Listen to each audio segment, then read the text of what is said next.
Vamos recapitular o caso, Márcio Smelling, só para quem, enfim, ainda já perdeu aqui, Paulinha, né? Perdeu o fio da meada, porque realmente é um caso que muita gente, por exemplo, acompanhou só a questão daquela matéria com a denúncia da Dani Calabresa.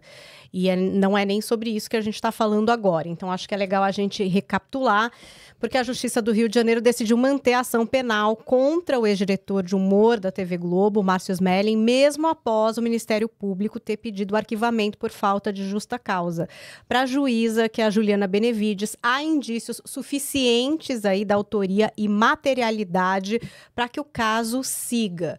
O Smelling é acusado de assédio sexual por 3 mulheres, são 2 atrizes e uma editora de imagem, que eram subordinadas a ele durante o tempo em que ele chefiava ali a equipe de humor da Globo. As acusações indicam que ele se aproveitava da posição hierárquica para investidas sexuais envolvendo mensagens de teor íntimo e piadas inapropriadas no ambiente de trabalho. Então, a gente está falando sobre isso. É isso que você tentou nos explicar. Espero que vocês tenham entendido. O nosso jurídico, às vezes, é uma loucura. É isso que eu venho descobrindo aqui. Em uma semana, eu já descobri que ninguém pode falar muito, porque até os que estudam muito falam, é uma loucura isso daqui que a gente vive, ninguém entende direito. Não, e é muito interessante pelo seguinte, né? Porque muitas pessoas já saem dizendo, criminoso, isso e aquilo. Gente, ele não foi nem julgado ainda, né? É isso que eu acho que é importante a gente deixar aqui. A defesa dele vai entrar com os argumentos, com as alegações, vai trazer contraprovas, vai arguir ali, possivelmente, né? O material que foi entregue ali, inclusive pelo Ministério Público, para mostrar o lado dele. Então, a gente não pode, né? Então, se me permite, Carla, até te interrompendo, mas lógico. Assim, desde 2020, tanto o Superior Tribunal de Justiça quanto o Supremo Tribunal Federal, eles têm colocado para a gente, as 2 cortes principais do país, que nós precisamos fazer uma análise racional da prova. Basicamente, analisar o seguinte, quais são as provas que estão apresentadas e em que pé que eu coloco essas provas, porque eu não posso só confiar na cabeça das pessoas. Basicamente é isso. Então, a gente vai fazer materialidade. Preciso fazer uma análise valorativa daquela prova para saber. Uma testemunha presencial, como nesse caso que a gente colocou da Tatiane, ela tem mais valor do que outras testemunhas indiretas. Tá. Um vídeo de uma cena da pessoa agredindo e você filmando, tem uma cena maior do que uma testemunha falando, não, ele nunca agrediu, não acredito, ele estava comigo, mas eu estou vendo o vídeo. Então, a gente precisa sempre ir colocando esse ponto. E dentro dessa análise, que na verdade, é uma escola espanhola que vem, dessa análise racional da prova, o que o STJ coloca é principalmente o ministro Rogério Schietti, que é um dos principais defensores no país desta análise, é o seguinte, em cada momento, Carla, eu exijo um standard probatório ou um grau de certeza sobre aquele fato. No momento em que você oferece uma denúncia, é um grau de certeza mínimo. Eu preciso saber se eu tenho uma prova de que um crime aconteceu, indícios daquela autoria. É diferente daquele momento da sentença penal condenatória, onde o requisito para você condenar alguém tem que ser muito maior. Então, aquela análise da prova tem que ser muito mais segura a ponto de eu afirmar, não, sim, tem um crime praticado e aquela pessoa é autora do crime. Para além de uma dúvida razoável, para além daquilo que a defesa colocou, eu continuo achando que aquela pessoa, eu tenho aquela certeza. Por que eu acho que é importante a gente falar sobre isso, né, Luciano, Paulinha e Hanna? Porque quando vem um assunto como esses à tona, e é lógico, né, a gente se preocupa muito com as vítimas, né? As vítimas, elas precisam ter voz, é muito difícil fazer esse tipo de denúncia, mas, de novo, nós precisamos ter certeza de que o que o Luciano acabou de falar, que o crime de fato aconteceu. E somente depois, né, de um julgamento é que você vai dizer, não, ele é o culpado, de fato, ele cometeu esse crime, ele é um criminoso, porque senão, o que acontece? A gente já entrou num julgamento. Que acontece, né? No virtual é isso. É o que a juíza coloca, quando ela fala o seguinte, peraí, calma. Vamos ter audiência e depois eu vou analisar os fatos? Sim. Porque, na verdade, ao que me parece, o processo corre em segredo de justiça por determinação legal, é crime contra a dignidade sexual. Corre em segredo de justiça, então a gente acaba não tendo tanto acesso assim aos documentos. Mas do que se extrai, peraí, a análise da justa causa para ter o processo já foi feita em 2023. oferecida a denúncia, teve a resposta à acusação, você reanalisa se tem justa causa e segue o processo. Nesse momento, aquilo que ela precisa de certeza ainda está embaixo. Não é para fins de condenação. Isso vai chegar num determinado momento que é depois da instrução. É isso que ela está colocando. Entendi. A análise da juíza não está errada por este ponto de analisar a prova que está apresentada para ela até esse momento, deixando com que as partes produzam a prova. Entendi. Agora, que vai ser um pouco mais delicada essa produção da prova a partir do momento em que o próprio Ministério Público, ao que me parece, não está querendo produzir essa prova. E não é só isso, né, Luciano e Hanna, que eu até pergunto aqui para a Hanna também. É porque a gente já entra numa questão de julgamento, né? A imprensa julgando. E o público também, né? Todo mundo. Então fica, porque é um caso, gente, que tomou uma proporção gigantesca. Ele era um nome muito importante dentro da TV Globo. O que as vítimas relatam aqui, gente, são toques sem consentimento, propostas sexuais constrangedoras, exibição, né, do pênis em contextos impróprios, condicionamento de oportunidades profissionais a favores sexuais, veja só. E reações amedrontadas, muitas vezes respondidas com emojis ou risadas para evitar retaliações. Isso é o que as vítimas trazem, correto? Mas exatamente. A gente não pode simplesmente tomar isso como julgando. toda a verdade. É isso, Hanna? Exatamente. E quando uma notícia dessas é vinculada, o público lê a manchete, extrai aquilo que é mais conveniente para o seu ponto de vista e sai reproduzindo isso como uma sentença. Então, você lê, a promotoria se manifestou pelo arquivamento. Então, o que vem sendo reproduzido? Todas as vítimas estão mentindo. Nada daquilo aconteceu, ele é inocente. Então, calma, não é assim que a coisa funciona. Vamos esperar o andamento do processo, vamos aguardar as decisões, que por enquanto nós não temos nem um condenado e nem um grupo de mentirosas, que é o que está sendo espalhado. Porque virou uma briga, né? E também nesse caso, o Márcio Smelling, ele escolheu por não se calar. Sim. Né? Ele colocou aí uma série de vídeos também, fazendo a sua defesa. Ele falou sobre essas acusações em diversas ocasiões. Apesar da gente ter um processo em sigilo, foram ditas algumas coisas publicamente. Eu arrisco a dizer que, hoje em dia, fazer uma boa defesa nas mídias é tão importante quanto uma boa defesa no curso do processo. Mas o quanto que... Aí eu pergunto para vocês, e até pro Luciano, que faz muito júri, o quanto que ele trazer todas essas informações, né, desta forma, recorrendo, né, às plataformas de comunicação, é bom ou ruim? Porque, enfim... De novo, né, gente? Quando você vai mostrar alguma coisa, você não vai mostrar algo que te desfavoreça, entende?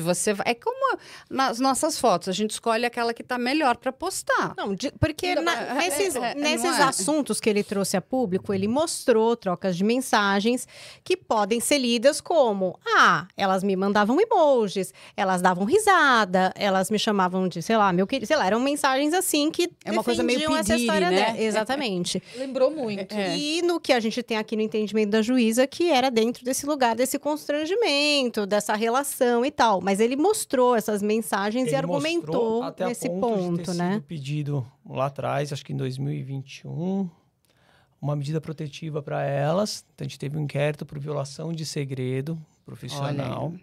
Teve esse inquérito, foi instaurado e, ao final, foi concluído pelo Ministério Público que não havia ali uma violação de segredo. Elas recorreram e o Procurador-Geral de Justiça, o Dr. Mário Sarrubo, entendeu que a promotora, no caso, tinha razão, que não havia um segredo ali sendo mantido nos termos do artigo 153.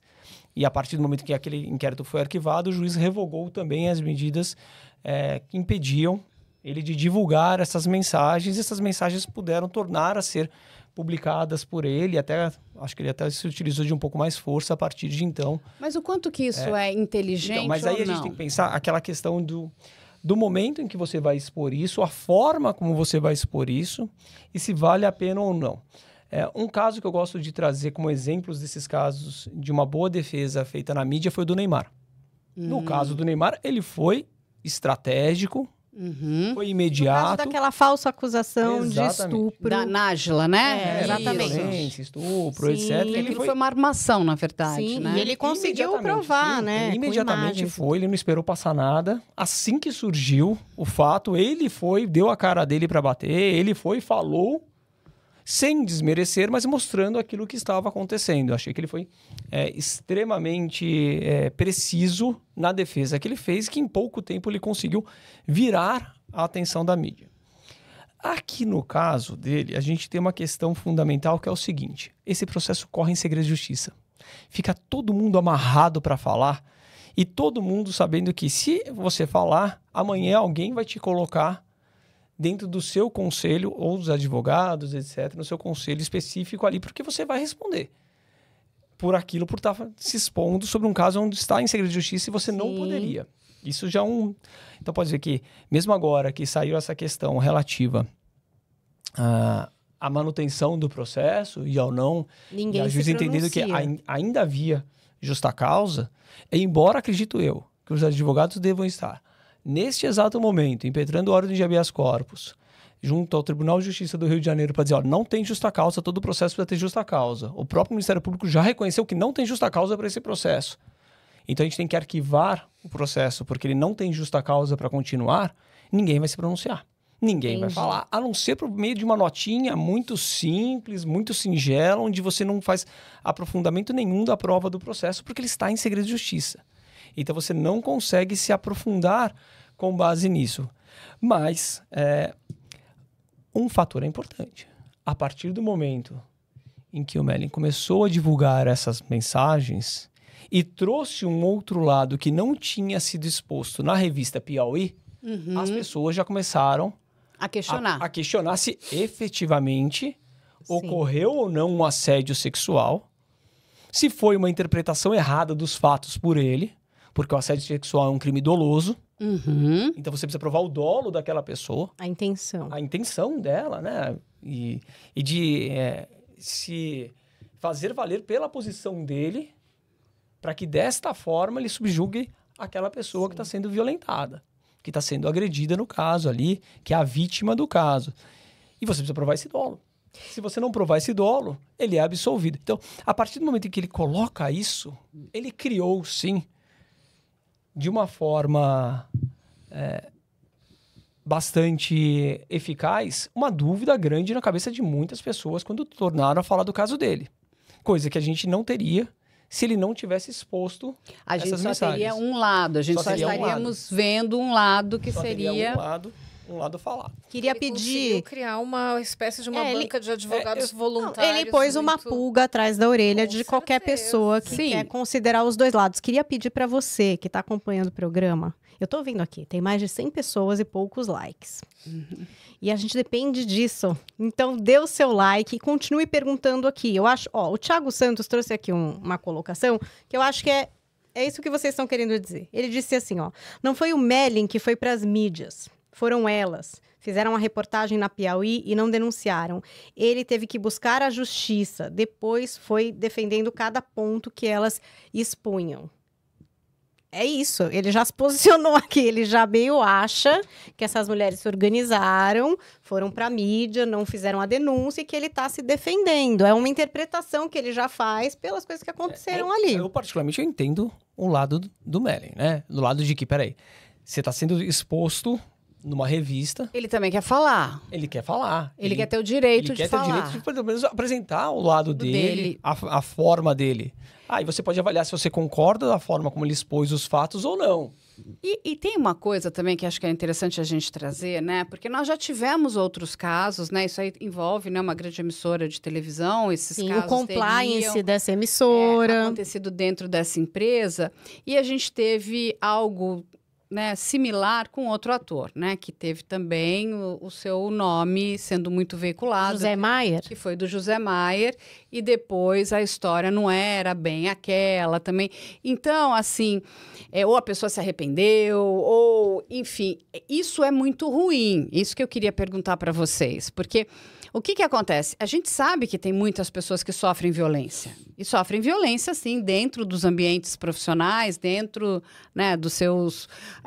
enfim, até por colegas.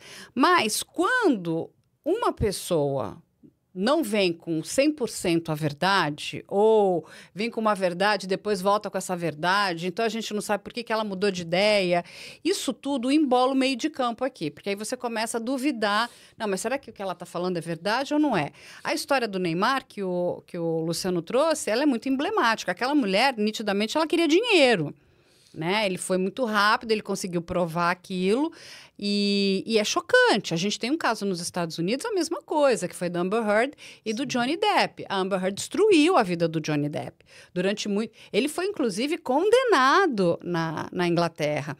É que depois ele consegue nos Estados Unidos e olha como ele foi inteligente, né? Aí eu digo, não foi nem ele, foi a equipe de advogados dele que vai deslocar, né, a competência para um outro estado que não era a Califórnia, que é onde é o nascedouro lá da questão, né, do Me Too, junto com Nova York. Ele coloca para onde era o endereço do jornal de opinião. Sim. Então, por isso que nasce naquele estado, que eles conseguiam entender, bom, aqui pelo menos nós vamos ter algum poder de trazer a verdade, a gente não vai estar em cima só de movimentos. É isso, Luciano? É que eu acho,